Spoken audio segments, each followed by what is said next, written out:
I have been physically unable to film anything. My motivation is at an all-time low. It's for kind of weird reason because it's only after I had a video that kind of got a bit more attention and traction that made me feel so much fear for the first time about posting on YouTube and making content. And I realized that that kind of fear surrounds a lot of what I do, even growing up, or especially growing up. Which is why I just wanted to talk to you guys today about something that is really important to me, and that's fear in the form of insecurity, feeling like you're not good enough, feeling like you don't deserve space to take up in this world, how that permeates into different parts of my life, and also how I'm trying to overcome it right now. I think self-doubt and fear has always been in my life in one way or another, but especially in childhood, it is one of the primary feelings that I grew up with. Being the quiet, shy kid, at least in my mind, that's how I always self-conceptualized, and I was always the one to say no to myself, step on myself in that way, to be like, you can't do this, there's no way that you'd be able to accomplish that. And just that general feeling of inadequacy and feeling like you'll never live up to your own expectations and maybe also people's expectations of you.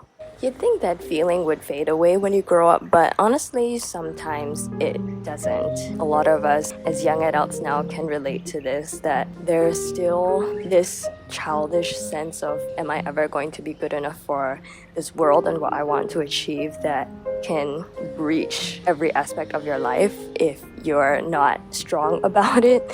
And it's just one of the ways that I see that insecurity coming in now in my current life, even though I feel like I've gotten a lot more confident over the years already. As is, I'm like such a changed person to what I was as a secondary school girl, always using discouraging language and honestly really hateful language to myself sometimes, to being, a more supportive and gentle person on myself today. There are still so many instances in which I have felt like I'm never going to be good enough, and that has stopped me from trying more and just doing the thing that I wanted to do. And for me, I see that so much in YouTube and my content creation because it's just so much comparison on this app. Like anyone who does social media, even if you're just a casual user of social media, you would relate to what I'm talking to. I just started thinking about how my videos were compared to all the other creators out there, and it really stifled my whole game. I started talking down to myself. I thought, like, what quality do you have that makes it worth watching even? And it just made me feel really bad about what I was creating. I made a lot of excuses. I did not want to create anything. My camera kind of broke down and I was like, okay, that's it. There's no way I'm gonna be able to create anything good ever again. My mic also wasn't working. I just made a lot of excuses for myself because I was scared about putting anything online that would expose myself to more critique than I already am by putting things out online. And I think it really just all went back to that I didn't believe that I was good enough to make videos anymore. And I think that kind of mindset can also encroach onto other areas of life, like at work. If you don't think that you measure up to your peers or your colleagues, socially, if you don't think you're smart or pretty, well spoken enough to be popular and have friends, then you'll just hold yourself back, because if you don't believe in yourself, why would you even try, right? So I think that's what's been happening to me creative wise. Just made me feel like I'm 14, 15 all over again, thinking like I'm not good enough for anything. And it was such a sad place to be, because you never want to be, at least for me, your teenage self that's insecure.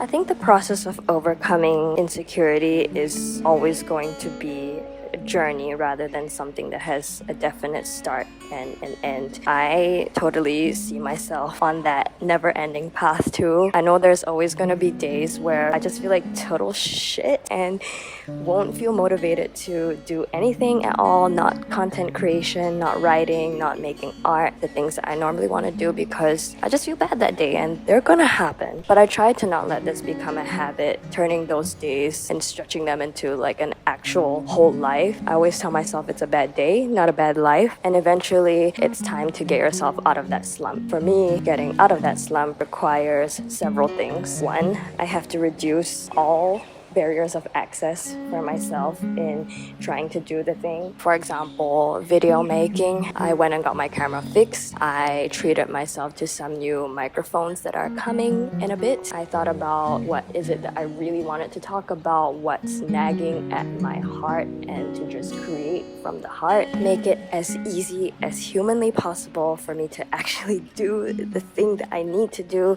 and get it off my chest. And the second, very important one as well, is to just be kind to yourself. There is no point approaching your insecurity and your issues, anything really, from a point of talking down and being harsh. I think that's a tough lesson that I had to learn as an emo adolescent, and that I am still teaching myself day after day to show myself love and grace the same way that my friends and my loved ones do, the same way that my God does to me. Somewhere, somehow, the inspiration to create again, believe in myself that it will come naturally.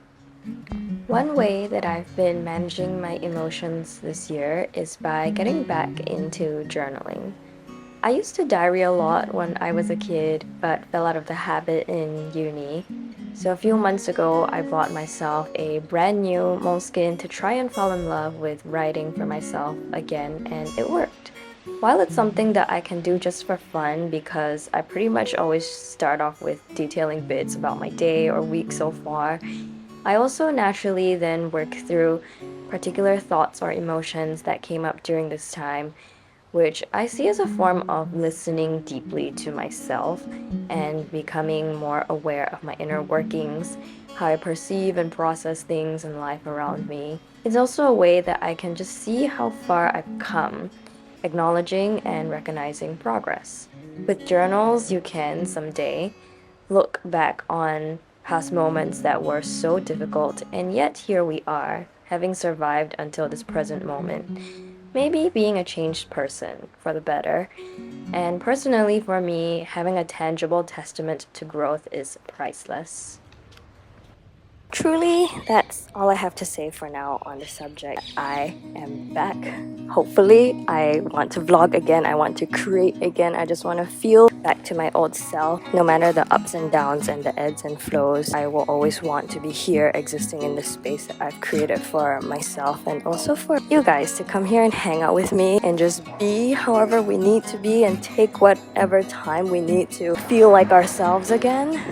Hope that this encourages you to seize the day, be kind to yourself, because you deserve it, as we all do. We can do anything that we set ourselves out to do if only we believe in ourselves. So that's my message for today. I am gonna be vlogging again. I have a few interesting things coming up in my life, and even if not, I still want to be here to make videos that remind me how life is good, to just be here with you guys in this moment. So that's where I'm gonna leave it. Thank you for watching, and I will see you on a screen again very soon.